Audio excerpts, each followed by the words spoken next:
know, what's interesting about this show is that we really use The Simpsons as a model. We wanted everybody that comes in to have a role and to be funny.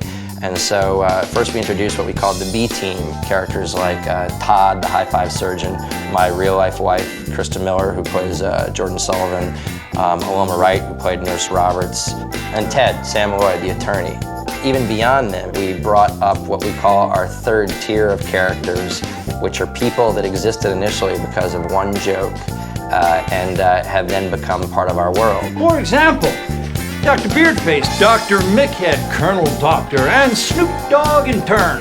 Hey. My bad, Snoop Dogg resident. Randall is sitting here in this interview because the first year we did the show, we asked him to play Death. Cut the clip. I win. We asked him mostly to play Death because he has a deep voice and he's like 7 feet tall, which I think Death should be. But then Randall got the acting bug. I would not do that. He is more often associated with the show when we're out in the world as Leonard, the hook-handed security guard. And because of that one stupid joke, I believe your character now has a love child with the oldest resident. Yes. My character's name is Gloria. I like to think of her as the oldest living intern. You wave too much. You abuse waving. One day I was told that, Leonard and I were going to be doing a kissing scene. My boyfriend is bi-curious and he wants me to pick his lovers. And I said, maybe we should just do a kiss now in the dressing room and then when we get out there, it'll work. And it did. I said, why don't we try something? Why don't you put that hook hand on my breast? But they wouldn't go for it. He thought it was a good idea. I love me some white meat. Last season, I had one day work where Gloria was pregnant with Leonard's twins. I'm gonna have your baby so hard, baby. They want to know how I felt about being pregnant at my age. And I said, fine, what the heck? It's a miracle. There's a writer named Mike Schwartz who actually has the most appearances of any third-tier guy. Who is that? We're writers on the show.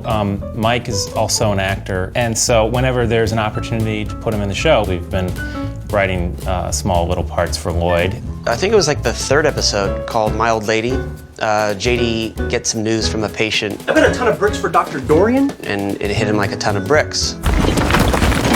I got put into that fantasy, and my character, Lloyd, the delivery guy, was born. Because of that one moment, because of his background in improv comedy, he has since become Lloyd, the drug-addicted, speed metal listening delivery man.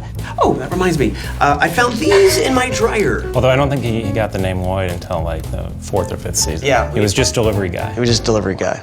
Garrett Donovan is Councilman Donovan, who is a crystal meth addict and is occasionally handcuffed to chairs. The joke was that this government official had a drug habit and they needed someone very clean cut. Yeah, and my one line was, hey! Frank, who was just a nice guy that did background for extra money.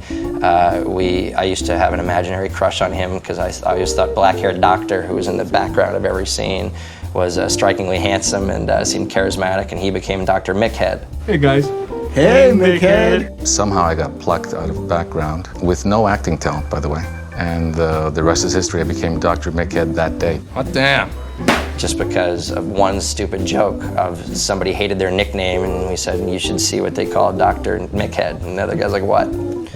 They call him Dickhead, right? Yeah. Yo, Mickhead, incoming! I was supposed to go up to the janitor after the scene had finished and tell him that I really hate my name. And he told me to go kill myself, and I said, yeah. We recognized another background artist. He has a big, bold, striking beard, Jeff, so we named him Dr. Beardface. Beardface!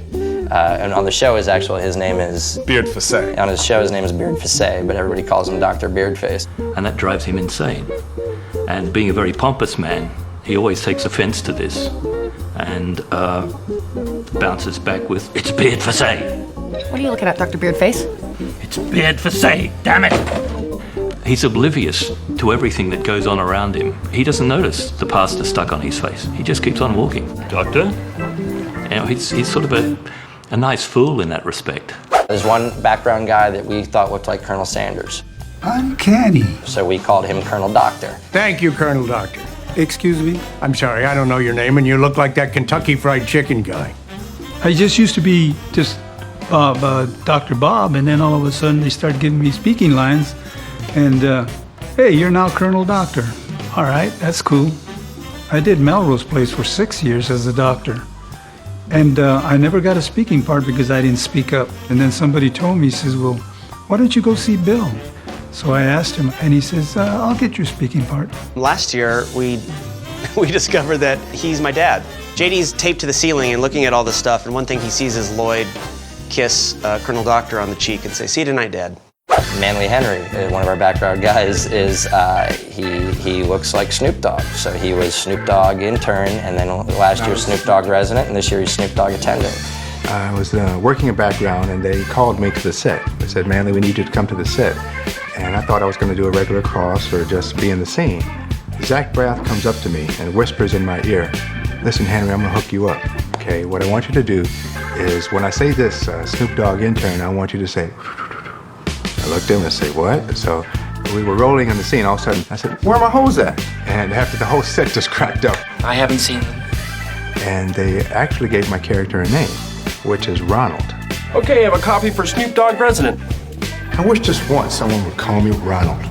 And my role is kind of edgy. If you notice some of the lines that I've received were kind of risque. My hoes are gonna love this. Sometimes they call you, Snoop Dogg intern. Hey, Snoop, Manly, Henry. As long as they keep calling, it'll be okay. Where's Rex? He's gone fetal again. Put a blankie on him. I started appearing as Rex in season 5.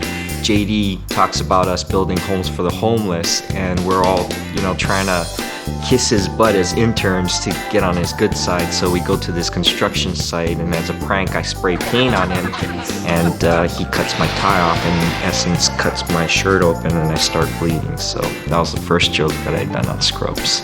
Another one was the sideburn shave off in season 6.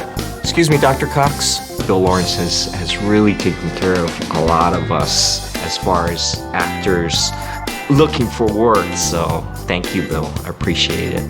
I think it's something that shows don't do that often. I think mostly background artists are people looking to get a SAG card and pick up a check.